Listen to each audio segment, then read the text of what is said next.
Sometimes as an aspiring writer, you struggle, you get stuck, you feel uninspired, and you question, what is the point of writing?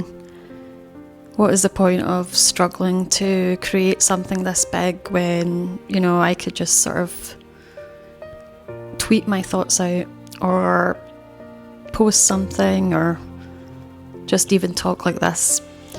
What is the point of creating a story in order to say something?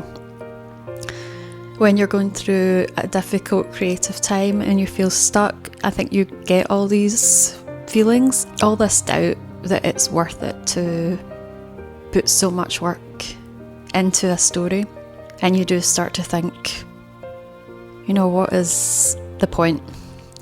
And when I start to feel that way, I always try to think back to the feelings I've had when I've read particular books.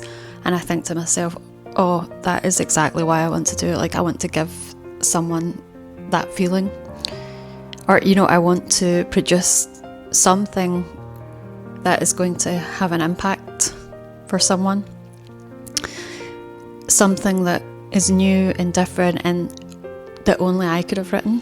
I think maybe I put a lot of pressure on myself to create something like that, because those are the books that I've always enjoyed, and those are the books that inspire me. Like those ones where you're just like, oh wow, how did you come up with that, or how did you write that? And you just know, like, so much work has gone into that, and a lot of bravery has gone into stepping outside the box and doing something different, or they've just been able to capture something where you think, like, that's amazing. So I just wanted to talk through my 5 books that I think about when I'm stuck creatively and when I want to remind myself of the magic of writing and of books.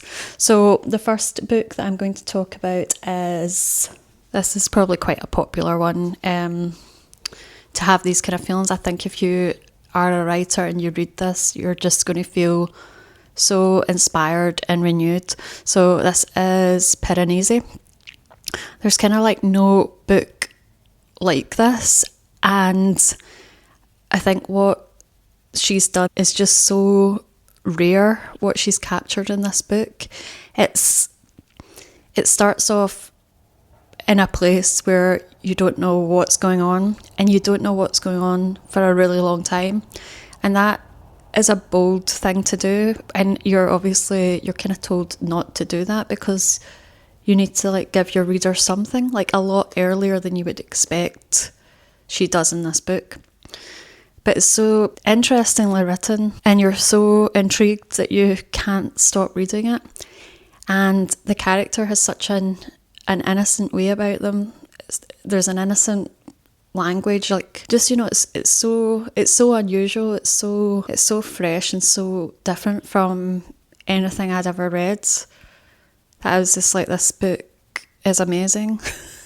And whenever I think, oh, there's like no original stories, you can start to think that, because there's so much stuff out there now. There's like so many books, there's so many shows on Netflix. You do start to think, of course everybody always says, like, there's no such thing as an original idea, and that there's kind of the same story being regurgitated over and over again. But I think you can capture things in such a unique way, and like this is just such a great example of that. Like, you wouldn't even describe the book to somebody because you wouldn't want to ruin that experience that they have. So basically, if you haven't read Piranesi and you are a creative going through a difficult time, and you are a creative thinking there's no new way to do things, there's no new stories out there, I would really recommend this book. I think it will really set something off on you, just to think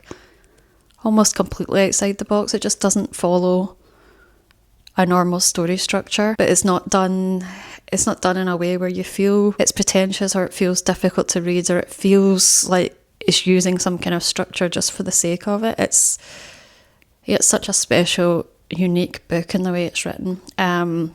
So I don't want to say anything about it. It's a book of mystery, really, and it's just, it's beautiful. It really is just an absolutely beautiful book, and I I think I read this, I think I probably read this like the fastest I've ever read a book, and I immediately told everybody about it. It's immediate 5 stars. I gave it to my mum, I gave it to my dad, I gave it to my sister. I just wanted to talk about this book non-stop. I thought it was absolutely mind-blowing. So if you've not read Piranesi, please read Piranesi.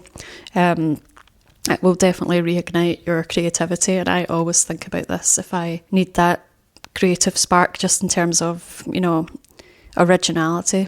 So yeah, that is my number 1 book to re-spark creativity. The second book that I always think about, or that really made an impression on me, is My Sister the Serial Killer.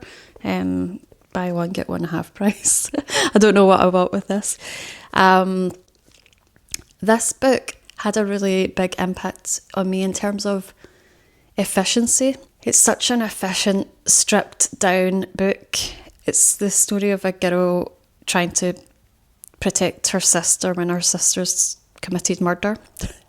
But the way it's written with very, very short chapters. It's written very lean. There's no like over descriptions. It's really stripped back. And I'm always fascinated with these kind of books because they feel so easy, because there isn't a big world, there isn't a lot going on, there isn't a lot of description. And these books are always just so interesting to me, because I just think, you know, it's got these very small chapters. Each of the chapters isn't really doing a lot. It's not stuffed with a lot of action. And I just think, you know, how do you write something like this that's so slim and so efficient, and yet you've made it into a book, but it doesn't even feel like a full book? And I just think it's the kind of book where after you read it, you're like, well, how many words was in that? Because it's kind of like, it seems so stripped back, and almost like so easy to write, which I know these things are absolutely not easy to write, and that's why I really admire it, because I think to achieve that, you've actually got to do something very special, which is really like cut away a lot of fluff, and just be completely efficient with the storytelling.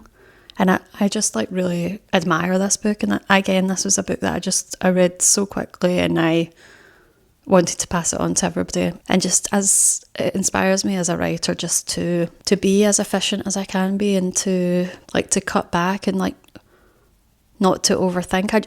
I have the feeling I would like to write a book like this, but I don't know how to access it, or I don't even know. I feel like I'm overwriting in comparison to this, and yet I know I don't overwrite in comparison to other books. So it's kind of like, you know, how much more can I strip back, and how could I achieve like what this writer achieves in this book? I find it really fascinating, these types of book, and how they're written.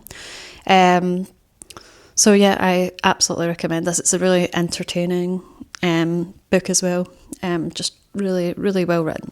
The next book is The Driver's Seat by Muriel Spark. I think this is the oldest book. Yeah, this is the oldest book that's kind of inspired me, or is on this list. And the reason this inspired me a lot is that I like complex characters. I like characters when they're dark, or they think in ways that would maybe not be acceptable to talk about, or, you know, just getting into the head of a complicated point of view. Like for me, that's always been fascinating. I've always liked books like The Bell Jar, Fight Club, American Psycho, where they have like these really central, complex, kind of disturbed characters who have really interesting views on things. And I think the most important thing is that the author's not scared. You know, I think you've really got to be brave to write books like this. And that's what I admire so much, because this book has something very controversial about it. I actually don't want to spoil it.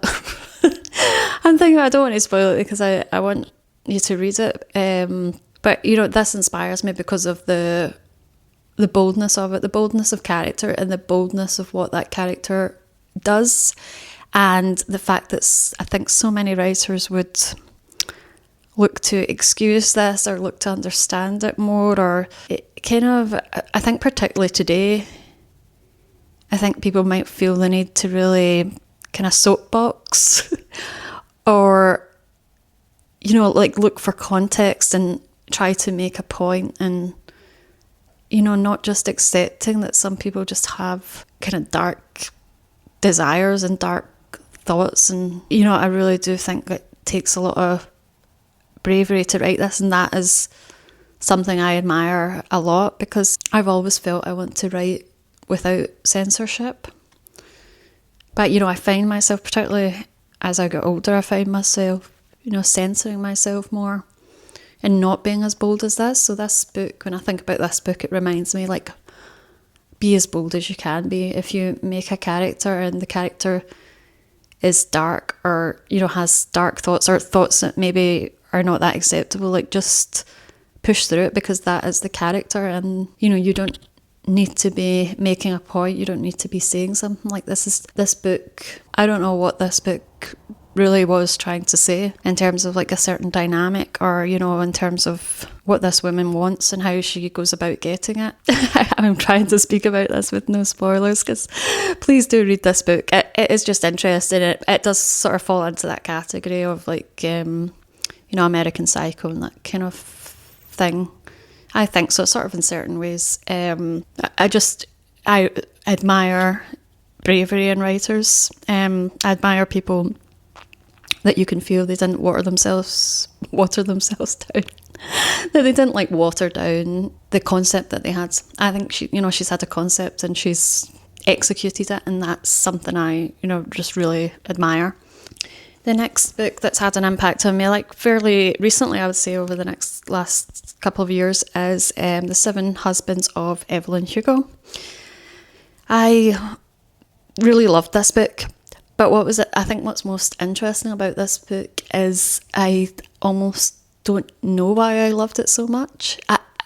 I find it fascinating that this book really propelled me. Like, I felt like it was a couldn't put it down page turner, but what it is really the story of a woman through her life and the different relationships she's had. So, you know, if somebody had told me that's what a book is about, I would have thought I wouldn't like that. But this book, it does have a mystery in it, and that's what I think is so clever about it. So it is really a character book. It's a character study in a sense, but it kicks off with a mystery. It's a story about a Hollywood actress kind of telling her life story to a journalist, and the journalist is chosen by that star, and we don't know why, and the journalist doesn't know why. So that is a mystery weaved throughout the story and not revealed until the end.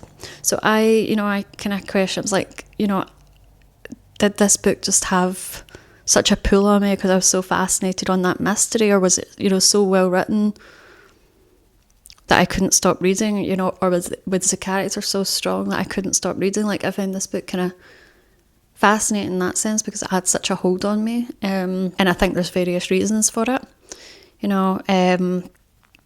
So this is the kind of book, you know, I would really like to read again and really think about what is it that's keeping me reading, like, from chapter to chapter in this book. It's like, it's less understandable to me than those other books that I've mentioned so far. Like, why, you know, this felt like, you know, literally just felt like I didn't want to stop reading. I just wanted to keep on reading, and yet it was kind of just a women's life story, really. So yeah, this book kind of fascinated me. I love the character. I love all that Hollywood stuff. I love kind of like forbidden romances and things like that is really interesting as well. So I think like it's got an element of that. So yeah, I love this book, and I've read like a lot more of this writer, Taylor Jenkins Reid. She's just a very competent writer who seems to kind of churn out a lot of really high quality books. And that's not, to be honest, that's probably not the usual kind of writer I read. I think I tend to read books from writers who don't release a lot of books. I think I do. Or I tend to feel like, oh, this was this person's special book, and then the other ones are not as good because you don't hear of them. But with this Taylor Jenkins Reid's, I have read quite a lot of her stuff now, and I think she's really good character and just like has a lot of imagination, or is able to like paint characters really well. So yeah, I would kind of recommend this book just really for a great read. But if you are a writer, it's super interesting to break down like why it's such a special book. So yeah, like for me, like I think about this book a lot. Yeah. And the last book on my list that inspires me a lot is The Song of Achilles by Madeline Miller. This book is just really beautiful. It's so like lusciously written. And this writer, I have read, is it Circe or Circe? I think it's Circe it's pronounced. I've read that book as well, and she, just her language, it's like so beautiful, it's so poetic, she really just, I don't know, it's like having the sun on you. I really feel like so warm reading this book.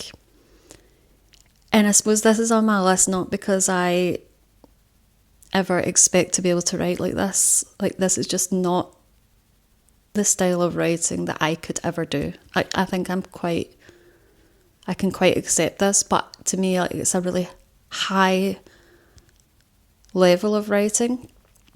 I like the actual prose. I think probably this is the book where like the prose is most impressive, and it inspires me in the sense that I want to think more about language and about making language beautiful, even though it's not necessarily my style of writing. But like, how can I inject my writing with something as evocative as this? I just think, it's such an evocative, like, kind of dreamy book. It's poetic, it's beautiful, it's a great love story. She just writes like yearning and desire and just all that. She just writes that really, really beautifully.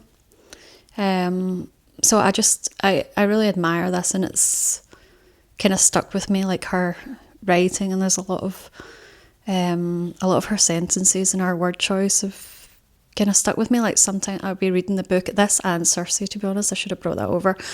I'll be reading them and just be like, oh wow, that's such a great sentence.